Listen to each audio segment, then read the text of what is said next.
Subscribe कीजिए हमारे channel को और बेल आइकॉन को दबाइए हमारी लेटेस्ट वीडियो सबसे पहले देखने के लिए। मुझे बहुत बुरी तरह से खांसी आती थी और रात को मैं सो नहीं पाती थी और मुझे लगता था कि अगली सांस मुझे नहीं आएगी। तो फिर मैंने एक ENT डॉक्टर को दिखाया। 2 बार उन्होंने मुझे एंटीबायोटिक का कोर्स दिया, परंतु उससे मुझे कोई फ़र्क नहीं पड़ा। फिर मैंने डॉक्टर मनीष प्रकाश जी को दिखाया यहाँ म्योम हॉस्पिटल में। तो उन्होंने मेरा चेस्ट एक्सरे किया, एंडोस्कोपी की और उन्होंने कहा कि आपके ब्लिस्टर्स हैं, इन्फ्लेमेशन है और उसके अकॉर्डिंग मुझे मेडिसिन देनी शुरू करी।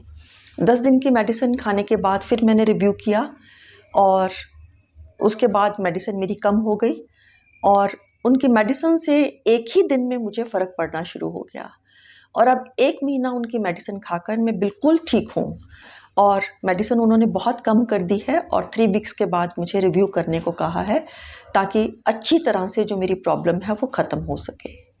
Thank you very much doctor Manish, मुझे बहुत अच्छा लगा और मेरी प्रॉब्लम को बहुत अच्छे से आपने पकड़ लिया और I am really grateful to this hospital and to doctor Manish Prakash ji.